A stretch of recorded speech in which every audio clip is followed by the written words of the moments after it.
rugged shores and woodlands of the north, its history of copper mines and iron ore, the Great Lakes fishery.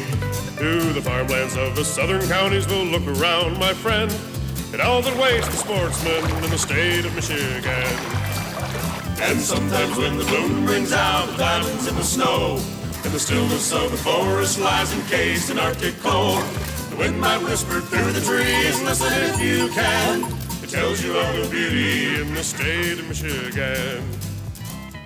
Hi there, come on in. We're 1 week away from firearm deer season. This is usually the show that I bring on the DNR biologists and we talk about how many deer are in the various areas. Well, you know the story. We've been studying DNR statistics. We've been finding out about the highly politicized process of the DNR. We have gone through a lot of analysis of their reports, and I'll tell you what, in all good conscience, I can't use the DNR data as an accurate guide for this year's report. I'm sorry about that, but we do have a tremendous investigative report coming up about DNR deer management. We have a great goose recipe and a lot more, so you stay tuned. I'm Fred Trost. It's Thursday night, time for Michigan Outdoors.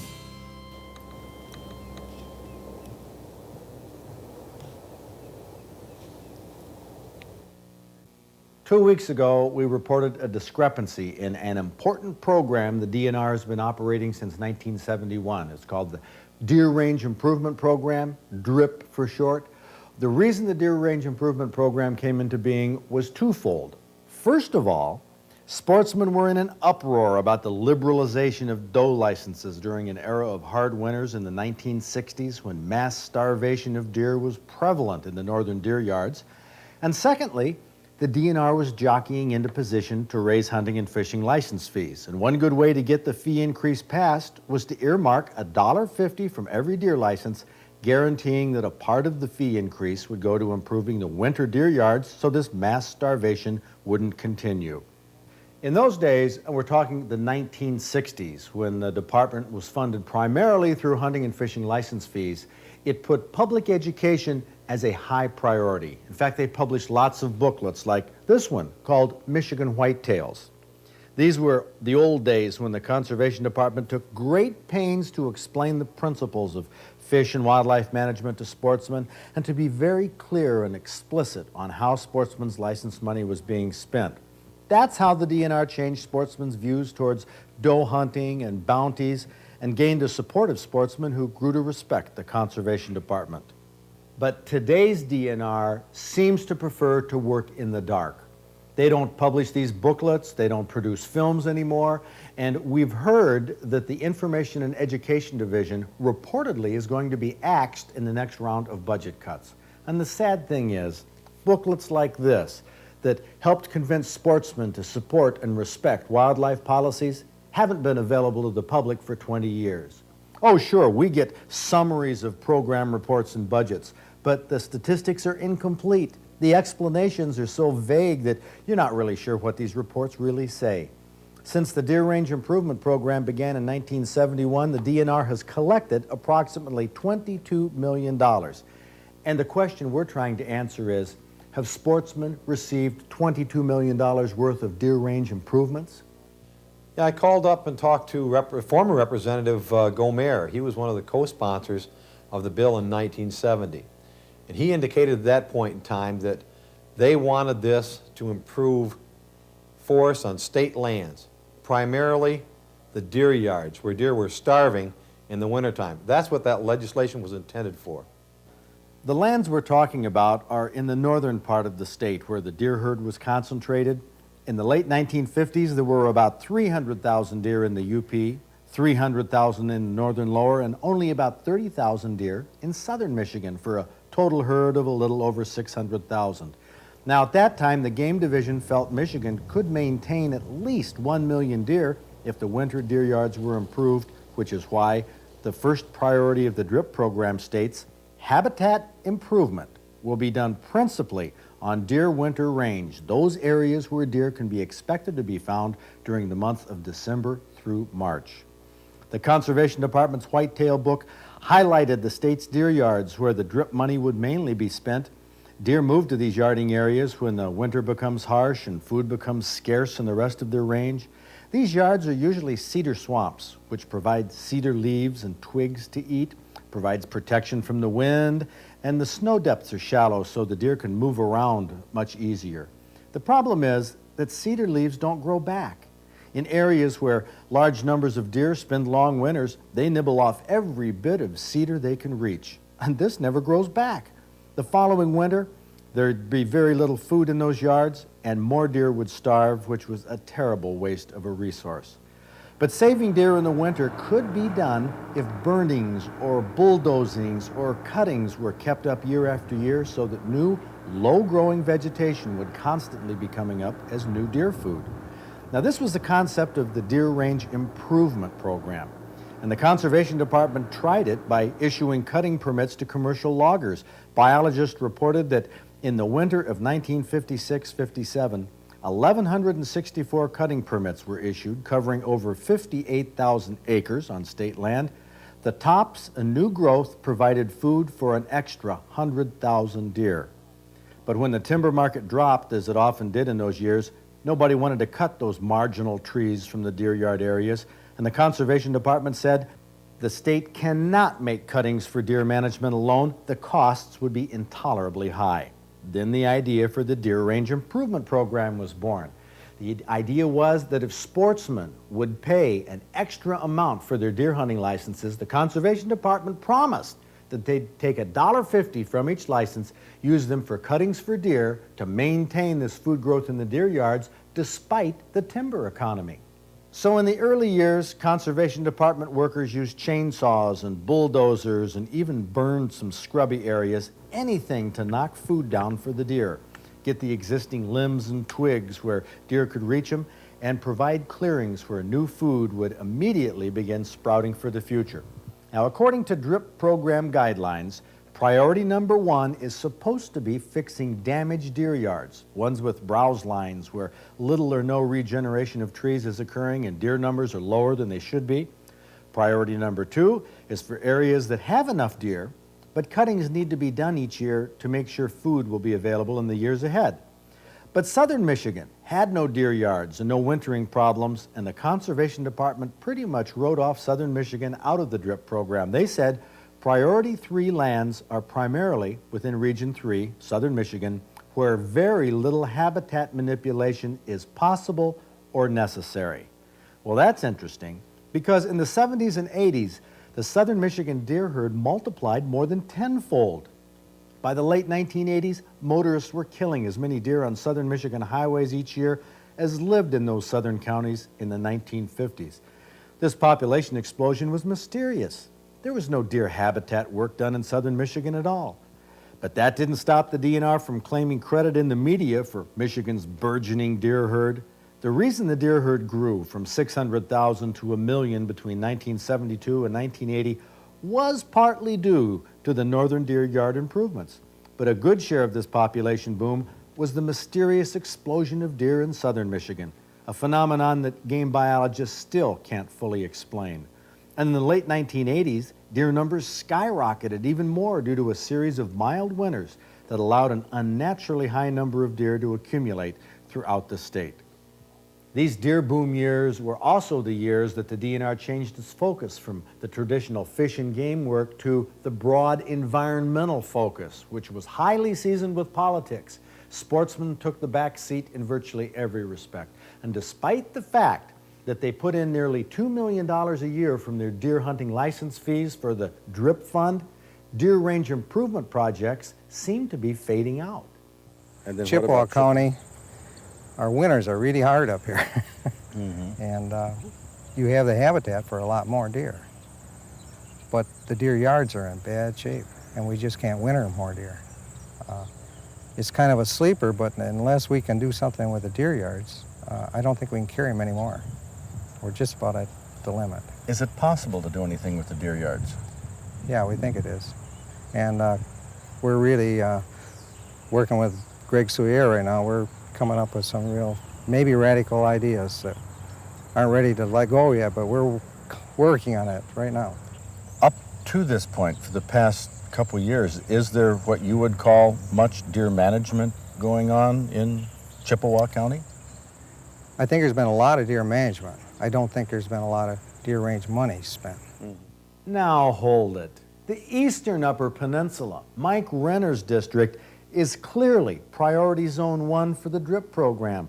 The state DNR office put out a map that says the entire eastern end of the UP is short on deer. It hasn't issued doe permits since 1971, and it's the only district that doesn't issue crop damage or block permits. Now, if these Chippewa County deer yards are in such sad shape, where is the DRIP fund money going? I asked the local DNR wildlife biologist.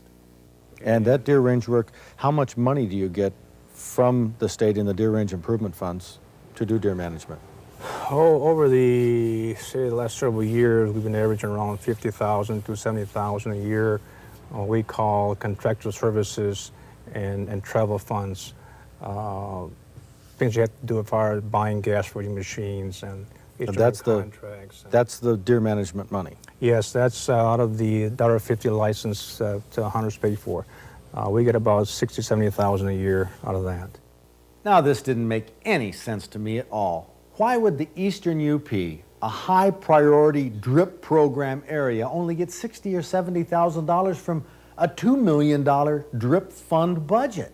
Well, I asked Charlie Keenan, our SOS Bureau Director, to get a hold from the state DNR office of the DRIP program report that shows how that money was being spent.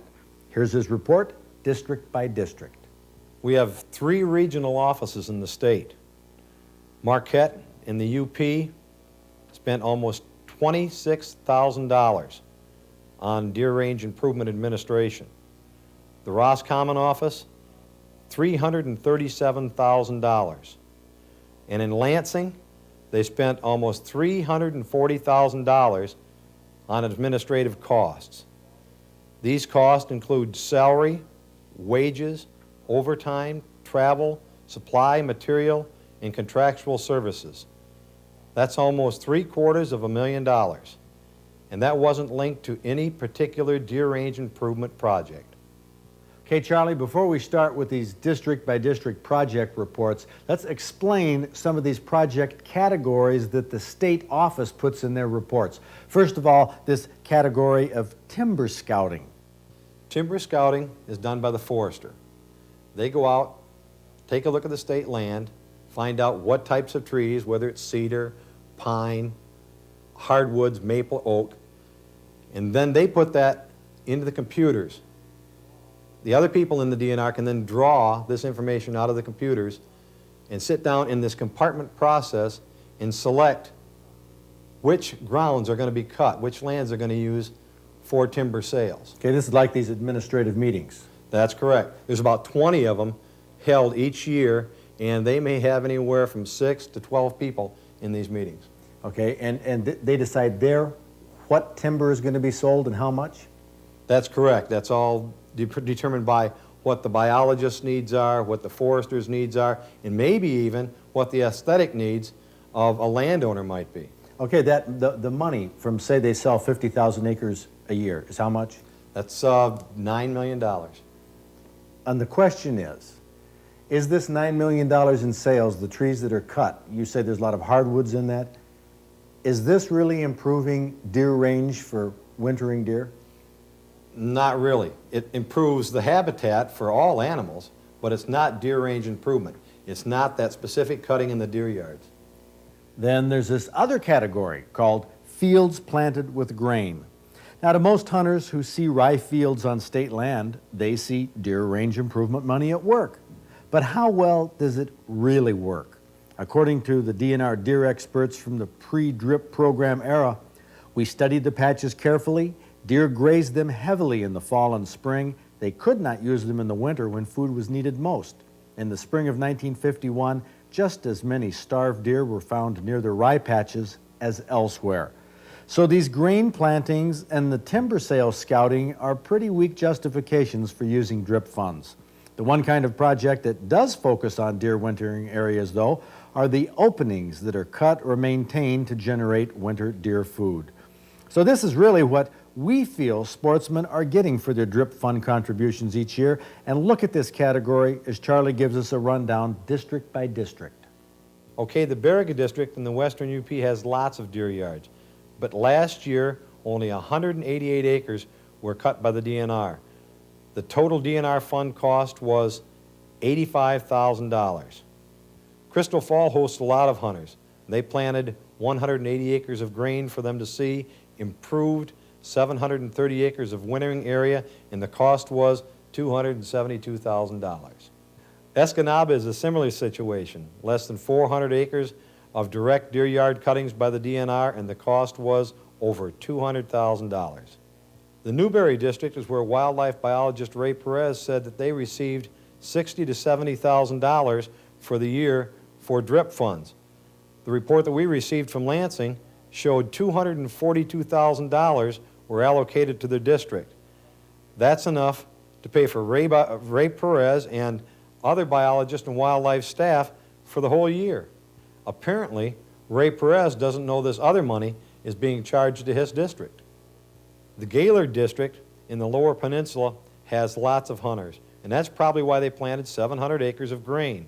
This is visible for hunters to see, but it's not useful for the deer range improvement program because in the wintertime, when it becomes severe and covered with snow, they can't reach down to eat that rye and grain that's been planted. They did improve 385 acres of the wintering yards, but that cost over $250,000. The Cadillac district is very similar to Gaylord in many ways. Their numbers are almost identical. Mayo district, same deal, high concentration of hunters, not many acres of timber sold, but a goodly amount of plantings and cuttings. But in the Lower Peninsula, we have seen cuttings done for recreation and other wildlife species, and they weren't necessarily done around the deer yards. Bay City, highly controversial. Many block and crop damage permits issued in this district with a token amount of DRIP activity. And finally, Grand Rapids. This has the highest car deer accident rate in the state, and it's not even a deer yard problem area. The state office gave this district $10,000 nonetheless. The timber scouting totals for the 9 districts looks impressive, but the work put into it was minimal by the DNR, and the revenues from selling some 50,000 acres of timber totaled $9 million. Deer habitat was improved somewhat, but the amount that was done in critical deer yard areas is highly questionable. The 2,500 acres of plantings of grain fields has a lot of PR value for the DNR, but minimal, if any, value to deer facing a winter food shortage. The 3,500 acres creating openings is what the DRIP program is really all about, and this cost Michigan sportsmen $1.6 million last year. But hold it, we forgot something. We have to add in the $702,000 the state charged hunters for administration. That's $2.3 million total. Now, divide $2.3 million into 3,483 acres, and we have a cost of $672 per acre for actual justified winter deer range improvements. So, Charlie, what do you think about that?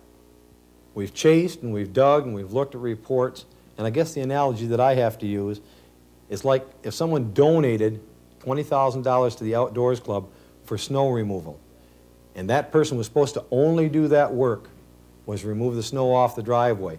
And we put that person to work whenever we didn't have snow, if it was a mild winter, in the office doing a lot of other things. And that's what's happening. It's kind of a bookkeeping trick that's being played on us by the DNR. When they're supposed to be out doing deer range improvement work, they're not. They're doing other things somewhere else. That's really it in a nutshell. After months of trying to explain where sportsmen's money is going, we've seen lots of reports on paper, but we haven't seen very much work done in the field. This is distressing because now the DNR is talking about another license fee increase. Why, there's a lot of us who feel that $50 million in hunting and fishing license fees and excise taxes to sportsmen should be more than enough to run an excellent fish and game management program in this state. If the DNR wants to tinker with license fees, I'd be for it if they want to roll them back so that the money we're putting in matches what we're getting. But there's another option. The DNR could change its ways. It could come up with some plausible, solid, concrete information. It could do what the old Conservation Department did. Be honest with the public. Explain to us what's going on. The way public sentiment is running today, I don't think Michigan sportsmen are going to want to put up with anything less. We've got a simple but delicious recipe called Todd Farm Goose-in-a-Bag. And it's sent in by Paul Chiba, and it's very, very simple, but it's very delicious. Got goose breasts, and you do Those need to... two breasts, you know, a lot of people try to cook the whole goose with Oh, right. on the skeleton Yeah. and all. Those This- breasts are 90% of the meat. Exactly. Right there. And if you cut them off like that, frankly, you can throw them on the grill. Oh, they're delicious on a grill. They're like steak. Yes, they are. Yep. And then this calls for just slicing it thin, and then you're going to put everything all in one bag, basically. You want to marinate just a little bit first in some onions and apple juice. Not very long, because the cooking will take care of all the tenderness. And then going to take an oven roasting bag. Now, this is a bag that you usually use for a turkey. And then just going to put a little bit of flour in it, and that will thicken the juice. And then going to go ahead and just pour everything into it. And that's about all that goes into this. And put that in the oven? Yep. And then you want to make sure that you do puncture the bag, because it can blow up, because you got to tie it down. I'm a little skeptical. I mean, I hope it doesn't cook too long, because goose breast tastes won't. so much like steak. But you know, coming up now, we have Bob Garner with True Confessions. Well, I hate to talk with my mouth full.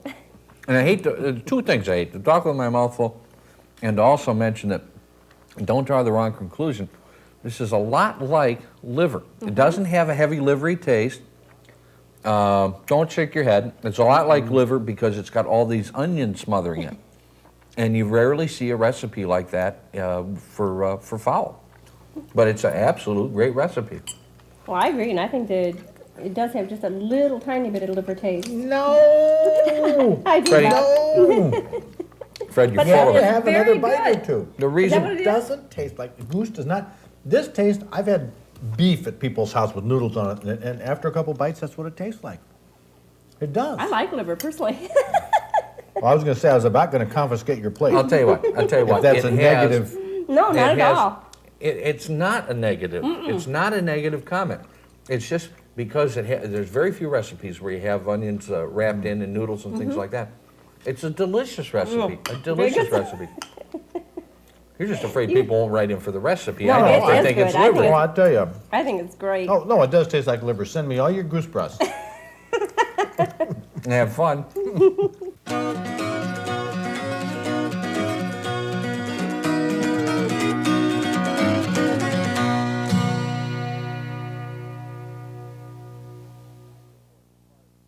But whatever you do, get out, scout, set your blind up this weekend, get outdoors. It's a great place to be. See you next week.